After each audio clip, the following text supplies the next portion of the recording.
ठीक है, तो ये डायरेक्ट टैक्स होता है। और डायरेक्ट टैक्स मीन्स क्या होता है कि जिसका बर्डन शिफ्ट ना किया जा सके और वो खुद एक इंसान खुद पर्सन अपना टैक्स पे करेगा, तो दैट इज डायरेक्ट टैक्स।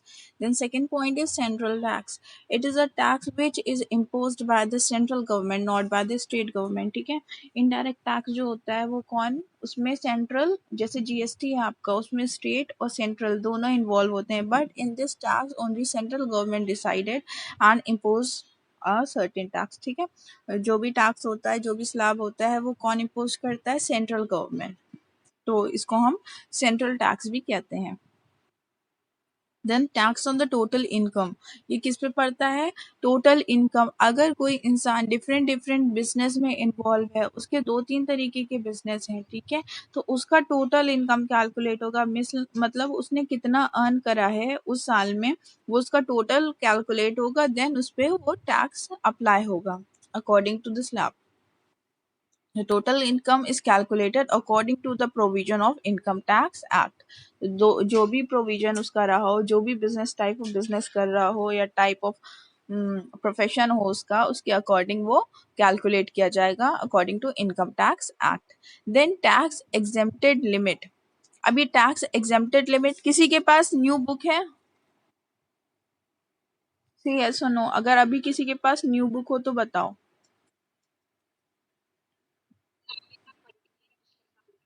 पिछले साल की है ये, 18-19 का है मेरे पास। ठीक है, तो इससे थोड़ा मैच कर लेना। ठीक है, इसमें स्लैब और परसेंटेज डिफरेंट होगी, बाकी मैं थ्योरी बता दे रही हूँ। जो भी इसमें डिफरेंस है उसको मैच कर लेना, और एक काम करना, उसका इसी पेज का, अगर ये पेज गिवन है कैरेक्टरिस्टिक्स ऑफ इनकम टैक्स, तो उसका फोटो क्लिक करके ग्रुप में सेंड कर देना। ठीक है, तो एग्जेम्प्टेड इनकम क्या होता है, मतलब जिस इनकम पे आपके टैक्स नहीं पड़ेगा, तो that is called exempted income. ठीक है, उसको हम एग्जेम्प्टेड इनकम कहते हैं। तो if income exceed prescribed limit of a income, then the tax is imposed. ठीक है, the tax is not imposed up to the tax exempted limit of a income. Tax exempted limit of a income for the assessment year, यहाँ पे जैसे 18-19 दिया हुआ है, तो तुम लोग को कौन सा ईयर पढ़ना है, तुम लोग को 2021 पढ़ना है। ठीक है, 22-21। ठीक, तो उसमें जो भी लिमिट रही हो। अब एग्जेम्प्टेड क्या होता है, मतलब एक प्रेस्क्राइब लिमिट तक के तो नहीं पढ़ना था इनकम टैक्स। ठीक है, इनकम टैक्स कहाँ से पढ़ना होता है, एक लिमिट के बाद पढ़ना होता है। ठीक, तो उस लिमिट को अगर क्रॉस भी कर दिया है और क्या हो रहा है कि टैक्स नहीं पड़ रहा है, means it is exempted from tax. ठीक है, एग्जेम्प्टेड किन किन लोगों का होता है, फर्स्ट ऑफ ऑल सीनियर। ठीक है, सीनियर कौन, जो कि 60 साल से ज्यादा है, more than 60 year but less than 80 year, 80 से कम और 60 से ज्यादा, उनकी कोई जो इनकम हो रही है, तो that is exempted up to, यहाँ पे जितना भी दिया हुआ है, जैसे यहाँ पे कितना दिया है, 3 लाख रुपए दिया हुआ है, तो अभी हो सकता हो चेंज हो गया हो, तो मैच कर लेना उसको। ठीक, तो तब तक के क्या होगा, नहीं पड़ेगा। Then super senior citizen. Super senior citizen कौन से होते हैं, जो कि 80 साल से ऊपर होते हैं। पहली वाली लिमिट में था 60 से 80 साल, अभी आ गया 80 ईयर्स। ठीक है, 80 ईयर वालों का 5 लाख तक के कोई भी टैक्स आपका नहीं पड़ेगा। ठीक, अकॉर्डिंग टू दिस सेशन 18-19। लेकिन अभी आप लोग को 20-21 में करेक्शन इसमें होगा, अगर दिया हुआ होगा तो। अदर इंडिविजुअल, ठीक है, और बाकी लोग HUF, Hindu undivided family association of a person means partnership, body of individuals, ठीक है, उनके लिए कितने तक के एग्जेम्प्टेड है, 2,50,000 मींस यहाँ तक कि इनको कोई टैक्स नहीं पे करना है, 2.5 लाख तक के कोई टैक्स नहीं होगा। देन डी कैटेगरी में आता है firm, company and local body. कोई छोटा फर्म है, कोई कंपनी है, कोई लोकल बॉडी है, तो उसको इनकम टैक्स नहीं देना होता है। क्यों, मे आई नो व्हाई, किसी को पता है? जो डी ऑप्शन है, फर्म, कंपनी, लोकल बॉडी, ठीक है, जितनी भी गवर्नमेंट लोकल बॉडीज होती हैं, इनको इनकम टैक्स नहीं देना होता। इनकी भी तो इनकम होती है, इनका भी तो प्रॉफिट होता है, इनको इनकम टैक्स क्यों नहीं देना होता, क्यों नहीं देते हैं ये लोग इनकम टैक्स? अच्छा, गवर्नमेंट कितना भी पैसा कमा ले टैक्स नहीं देगी, ऐसा थोड़ी ना होता है। फर्म भी तो है, कंपनी भी तो है।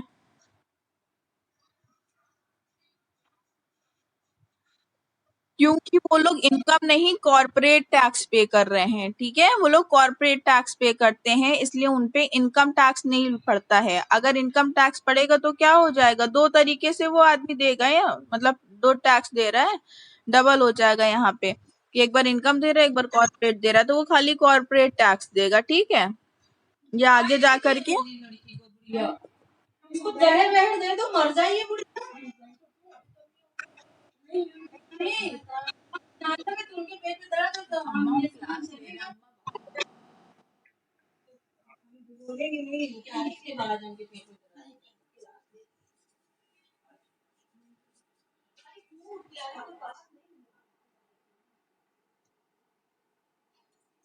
ठीक है, तो फर्म, कंपनी और लोकल बॉडी क्या होता है कि उनको कॉर्पोरेट टैक्स देना होता है, इस वजह से वो लोग इनकम टैक्स नहीं देती हैं, ठीक। देन आ जाता है प्रोग्रेसिव टैक्स रेट। अब प्रोग्रेसिव टैक्स रेट क्या होता है, tax is not imposed at the same rate on the total income of an individual, HUF, association of a person और BOI, ठीक है।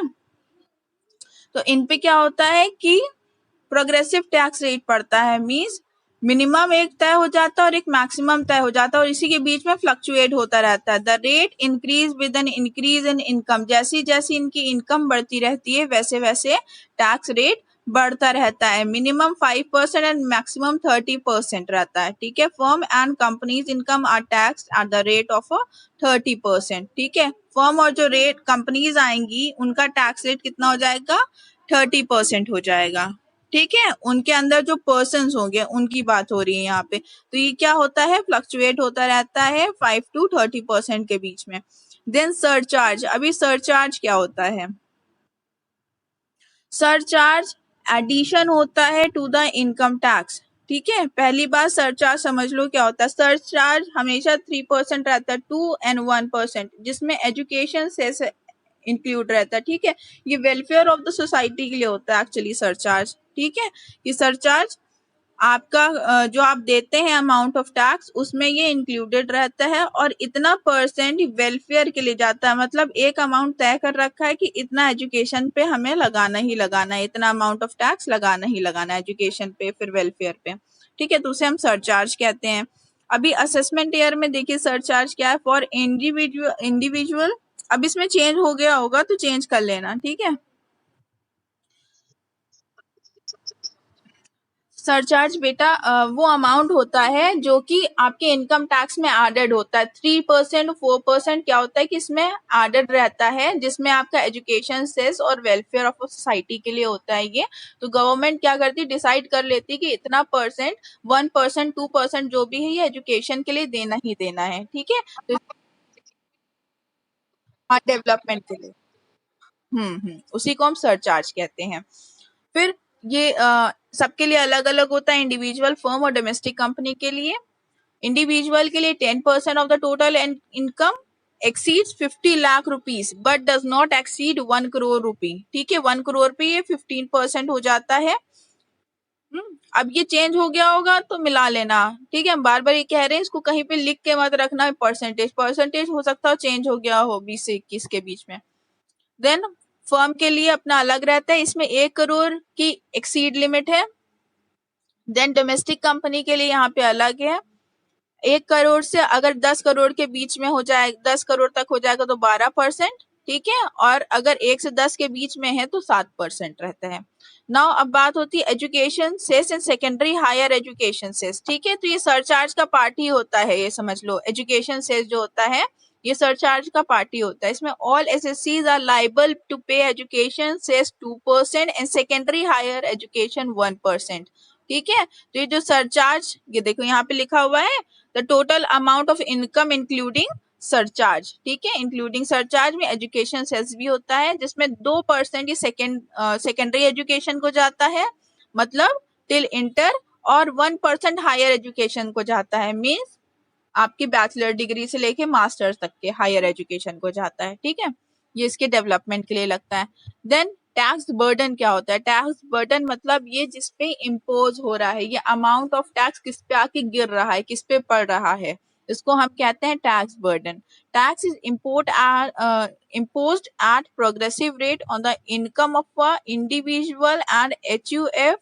Therefore, rich person bear more tax burden. ठीक है, तो ये किस तरीके का होता है? प्रोग्रेसिव इन नेचर होता है. प्रोग्रेसिव इन नेचर मतलब जो ज्यादा अमीर है उसके लिए ज्यादा टैक्स, जो गरीब है उसके लिए कोई टैक्स नहीं या कम टैक्स. जैसे जैसे आप अमीर होते जाएंगे, जैसे जैसे आपकी इनकम बढ़ती जाएगी, वैसे वैसे ये टैक्स का बर्डन बढ़ता जाएगा.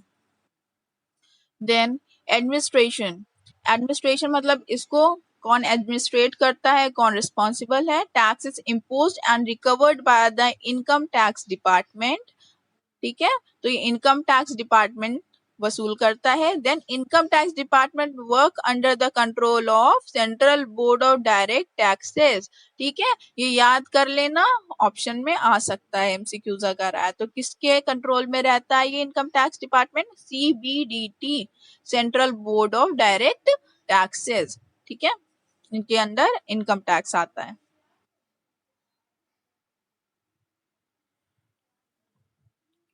चलिए, देन 10th पॉइंट आपका बताता है allocation of amount of income tax.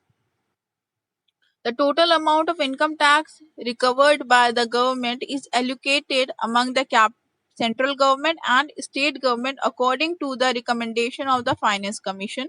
तो ये जो पैसा आया, अब इसको कैसे allocate करना है, कैसे बांटना है? ठीक है, वसूली तो हो गई, ठीक, रेवेन्यू जनरेट हो गया, आ गया हम लोग के पास. अब इस कैसे एक्सपेंडिचर में किस तरीके से लगाना है, ये कौन हम लोग को बताएगा? ये हम लोग को बताएगा हमारा फाइनेंस डिपार्टमेंट. ठीक है, तो फाइनेंस कमीशन जो रहती है वो डिसाइड करता है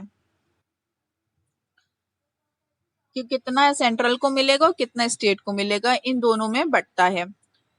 फिर रेवेन्यू कहाँ कहाँ से आता है? Income tax amount recovered from the companies, amount of surcharge, amount of education cess and SHEC. ठीक है, वही हायर एजुकेशन वाला. ठीक है, तो ये अमाउंट इसके लिए यहाँ पे बांट दिया जाता है. तो ये आपका कैरेक्टरिस्टिक्स ऑफ इनकम टैक्स हो गया.